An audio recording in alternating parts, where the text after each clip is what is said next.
Okay, so hello, this is the nice little desert map making stream that is, well, not really map making because no maps are actually being made, but it is a stream that should be helpful for desert map making and other arty related things.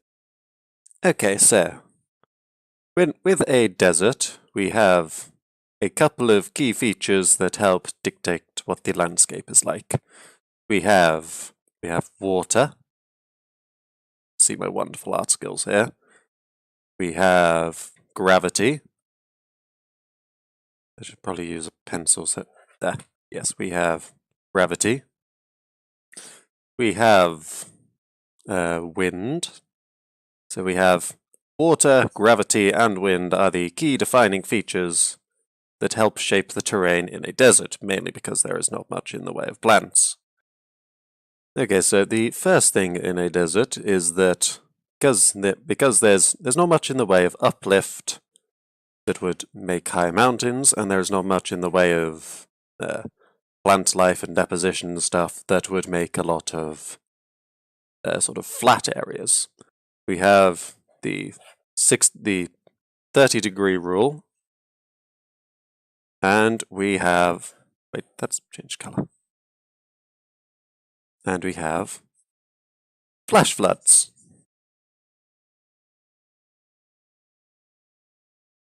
So let's explain these one at a time. So the 30-degree rule. When you have a rock. Rocks have an internal structure, so they naturally prefer to break at some angles more than others. And because rocks are in an environment, then the environment means that they will break at certain angles more commonly. And the major environmental thing is the force of gravity. So when a rock is on a slope, then there are two things it can do. It can either roll down the slope, or it can stay where it is. And what commonly happens is that since rocks break at around 60 degrees, and rocks tend to start rolling or otherwise sliding at around 30 degrees, then if you have a landscape, you are going to get a lot of 30-degree angles.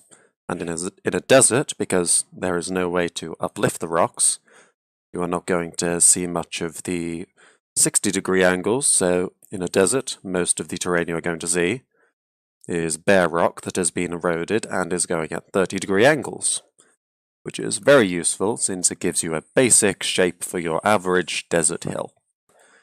If you have rocks going at 30 degrees, then why is the bottom tend to be big and flat rather than sort of wiggling like that? Well, not exactly like that, but anyway. Well, that is because of the flash floods. In a desert, if you have a lot of rainfall, then that rainfall is going to fall on bare rock. And when the rain falls on that bare rock, it is going to sink into the rock, or it is going to move on top of the rock. When it moves on top of the rock, it picks up all little boulders and dirt and stuff, and this tumbles down to the bottom, and it gets settled at the bottom all nice and smooth like. And if it soaks into the rock, then a similar thing will happen, but the entire thing will fall off in a big landslide. So most of the flat ground in the desert is dictated by the sort of terrain these flash floods make. So let's start with some nice little terrible looking hills over here. And let us see what an imaginary flash flood does when we stick it through them.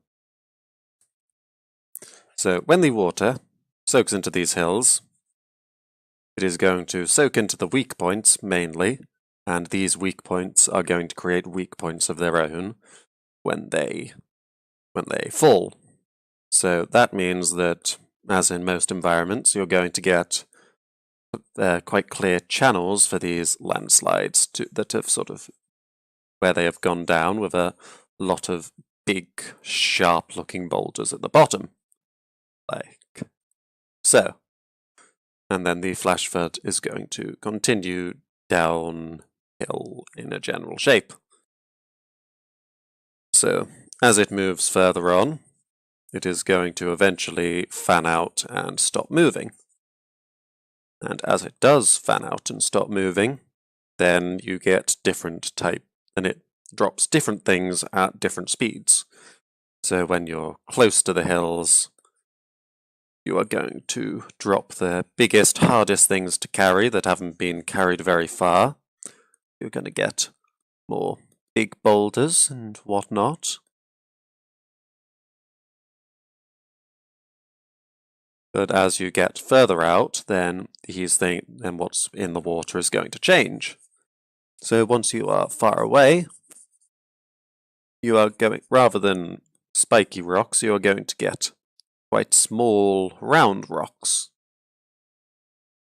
So you get sharp rocks near hills, soft rocks not near hills, and it's all just generally very desert-like and wonderful. So that brings us to the second part, wind. Because the desert is very bare, then there is a lot of things for wind to erode. So I'm sure we're all familiar with the general mushroom-shaped cool rocks and stuff that deserts have. And these are formed when the wind blows grains of sand, and they sort of sandblast the middle, but the wind isn't strong enough to carry things up.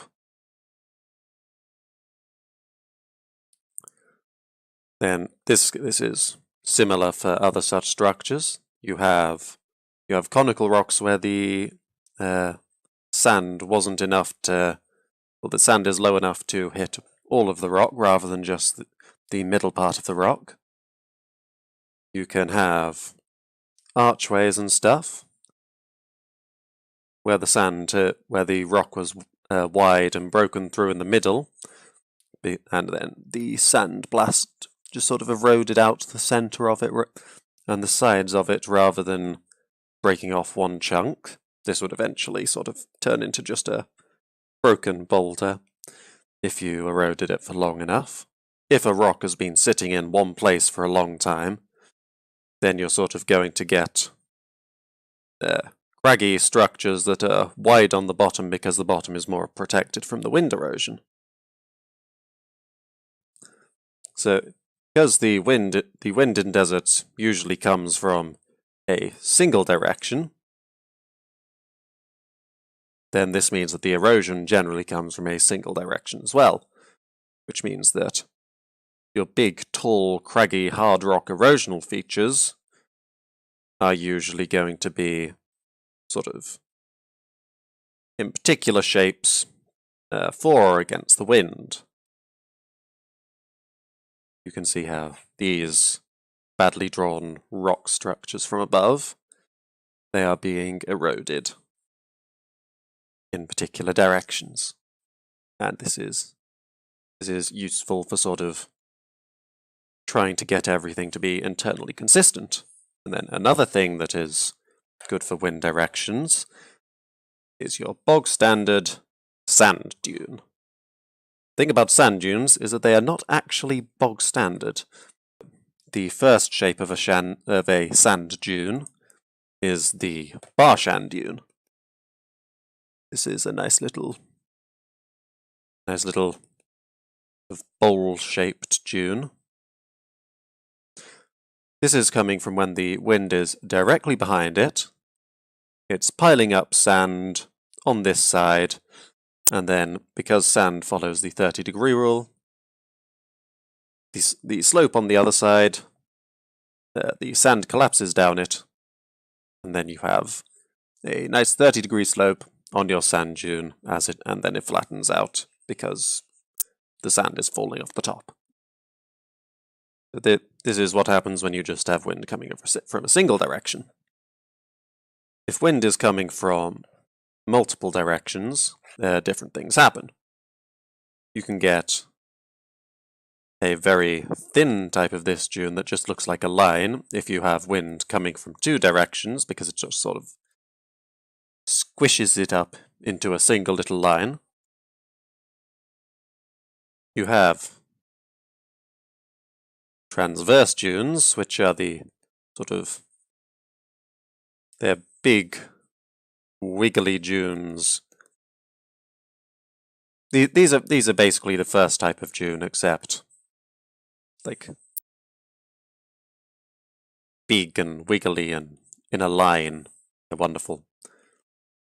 They're quite good they're quite simple ones that are just nice for a bit of landscaping. Next type of sand dune is the parabolic dune. This actually looks very similar to the first type of dune, except instead of the wind coming from behind it, this type of dune forms when the front of the dune is actually the wind is actually going upwards, and this is the sort of thing you usually see when you have waves or wind and they are hitting upwards, and this blows it into a pile rather than, well, this sort of, yeah, it basically does the same thing as other sand dunes, except it's getting hit front on, and this makes it back to front for some reason. Then there's also a halfway point between the long wiggly dunes and the original type of dune. So that is just sort of degrees of joined upness when you just have winds coming from a single direction. Then the last type of dune is the star dune. You get a couple of these sorts of things, sort of around in places. So when you have the wind coming from multiple directions, it basically just sticks a bunch of sand dunes together, rather than sort of having a big blobby middle bit when you're drawing a sand dune, but a star dune. What you want is that because these sand dunes are sort of forming piles and all falling over each other, they're actually quite close together, and that is the last type of sand dune. So when you are drawing a desert, it is a good idea to keep in mind where in your head the wind is coming from. So if you have a single wind coming from there in a canyon, say, then you would want to have rocks that are in single directions, quite long, and any sand dunes would be single dune shapes like that, or wiggly, like nice big wigglies in a single direction.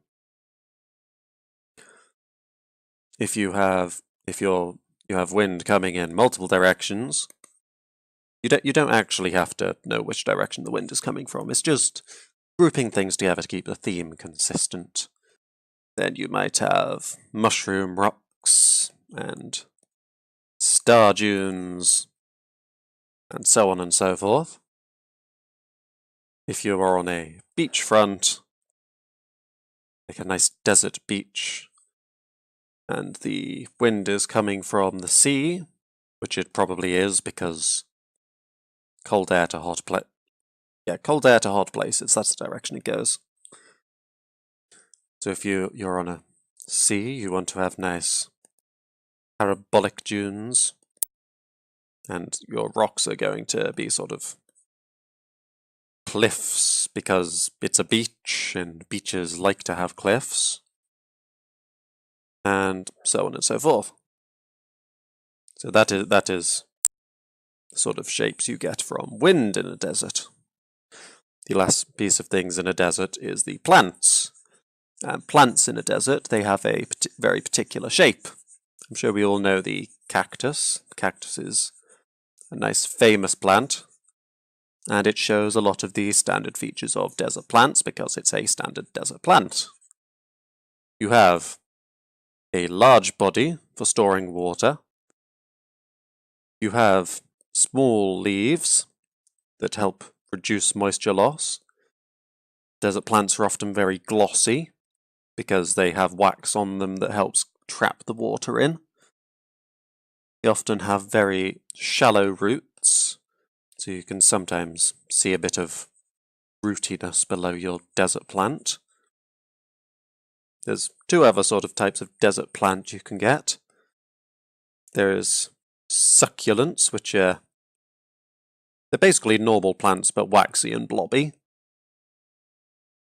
The desert plants, when they're flowering, they often have very tall, very showy flowers because they need to spend a lot of energy to make things notice them because it's a desert and there's not really much in a desert. And the last type of plant you get in a desert is nice little innocent little plants that sort of grow after floods, and they live very short lives. They have big dense piles of flowers on them. They're very pretty. This is probably less relevant for map making because most maps are pretty static. They don't really change with seasons. But this is probably quite relevant if you're doing artwork or whatever. Oh yeah, and well, I think this was technically covered with the cactus needles, but if you're in a desert, then having very slender, needle-like leaves is a good idea because that is also something that reduces moisture loss. This is something you quite commonly see in bushes because they have a lot of leaves rather than having just like little leaves like the succulents. Now let's put it into practice. Let's set up some construction lines. Let's have this going. On the left, we're going to have a nice soft sandstone, nice soft limestone. On the right, we're going to have some hard sandstone, and then we're going to have a basalt lump in the middle of the limestone. So those are our construction lines. So in the limestone, because it's limestone, most of it's going to be quite flat because the flash floods are very good at eroding the limestone. So this is going to be our nice smooth area at the bottom of hills and stuff. So the basalt, that's going to be a nice dark rock. So we have a nice basalt lump like this, but we need to figure out how it's being eroded. And then let's choose a darker colour for our sandstone. The sandstone, because it's harder, is going to be uphill somewhat. And let's flatten it out somewhat like that. This is our generic desert terrain. As so. Yes? Now, because we have this big block of sandstone blocking off the wind, so let's imagine that the wind is going to be coming from this way and this way. Because the slope on the sandstone here, this is steeper on this side, so we know that most of the erosion is on this side. So the wind is coming from those two directions. Now, our basalt lump, it is a very big basalt lump, so let's figure out what shape we want it. So if it's being hit from this side, then we're going to see that it's going to be sloping more steeply on this side. And if it's sloping from the front as well, then it's going to be sloping here as well. Yes? We can have a nice craggy appearance because it's heavily eroded. I don't actually know how to draw craggy appearances, but we'll work on that. So we have a nice craggy basalt. And Well, because it's a desert of flash floods, so it's not going to have much in the way of just basalt sticking around here. But we are going to have some nice sharp basalt boulders, and there might be a few that are carried downstream like that. And for the sandstone, we're going to have similar bits, but we're going to figure out where the debris flows be. Those are just the names for the bits where you've had landslides and whatnot. The thing that a landslide creates is a debris flow. There we go. And a couple of nice flows going uphill like that. And you're going to get different shapes. So the tallest bits are going to be the bits between the debris flows, because the debris flows are where the rocks are being pulled off and whatnot. And then you might get some little ridgy peaks sort of between them, because the debris flows are sort of coming off in both directions. But because it's a desert, it's going to be pretty smooth in general, because it's just erosion all day, every day. And on top of that, we're going to have those sandstone boulders near the sandstone. They're going to be scattered around downhill as well, because of the flash flood coming this direction. There's going to be more of them in this way. Now, if the flash flood is coming this way, then the limestone up here is going to be more bare. So you're going to get more limestone boulders, more limestone hills, and away from all the hills that all these flash floods are coming from, you're going to get sort of more clayish looking bit that I don't know how to draw, because I don't know how to draw landscapes. I just do geology. So you have a nice change in terrain from the hills to this nice flat plaza-ish bit. And then some trees and whatnot.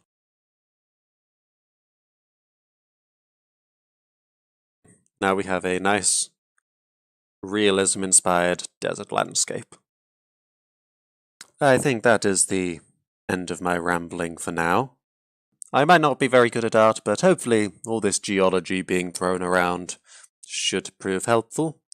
Thank you for watching, and I'm going to go turn this stream into a video. Thank you.